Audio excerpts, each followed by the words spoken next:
मेरा मतलब है आप वकील हैं, आप कोई सबूत वबूत नहीं मांगेंगे? जैसे कि ये मेरे पिताजी की हैंडराइटिंग से लिखा हुआ लव लेटर, ये लॉकेट, फैमिली एल्बम। लेकिन आजकल कंप्यूटर ग्राफिक की हेल्प से कोई भी फ्रॉड ये फॉर्जरी कर सकता है। इसलिए मेरा खून, इससे साबित हो जाएगा कि मैं उनका खून हूं। DNA, डैडीज नाजायज औलाद। इन सब चीजों की जरूरत नहीं है बेटे। मैं तुम्हें देखते पहचान गया था। आपकी अम्मी जान का नाम शांति देवी था ना? जी बिल्कुल। कभी कभी हमारे मालिक शर्मिंदा होकर उनका जिक्र किया करते थे मुझसे। तो फिर ठीक है, बताइए हबीबुल्ला साहब, कब टेक ओवर करूं? टेक ओवर तो नहीं कर सकते, किसी और ने ओवरटेक कर लिया है। क्या मतलब? पन्नालाल ने इंतकाल से पहले एक विल बनाई थी जिसमें उन्होंने अपनी सारी जायदाद किसी और के नाम कर दी। किसके नाम की?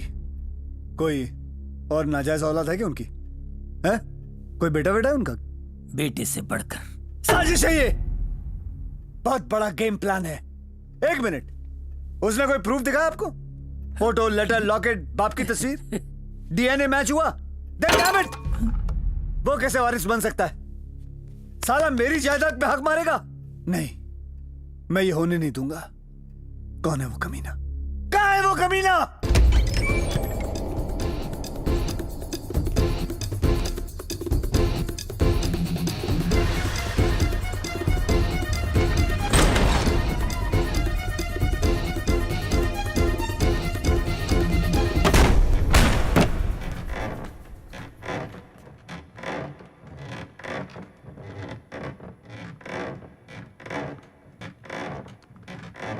कमीने!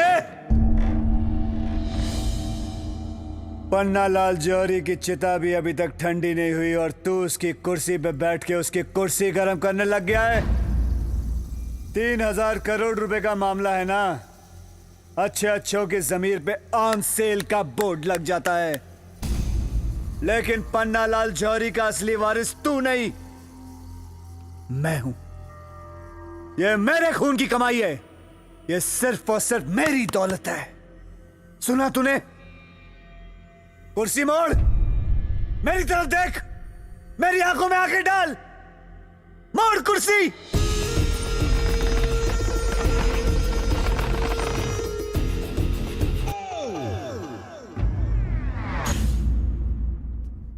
यही है पन्नालाल जौहरी के वारिस, उनके लाडले, इकलौते, चहीते और बेटे से बढ़कर।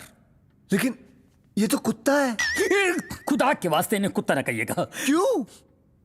क्योंकि इनका नाम एंटरटेनमेंट है। लेकिन एंटरटेनमेंट क्यों? क्यों नहीं हो सकता है? यहाँ कबूतर का नाम मसकली हो सकता है, जमीन पर रहकर घोड़े का नाम बादल हो सकता है, आदमी का नाम महिला जयावर्धनी हो सकता है, तो इनका नाम एंटरटेनमेंट क्यों नहीं हो सकता है?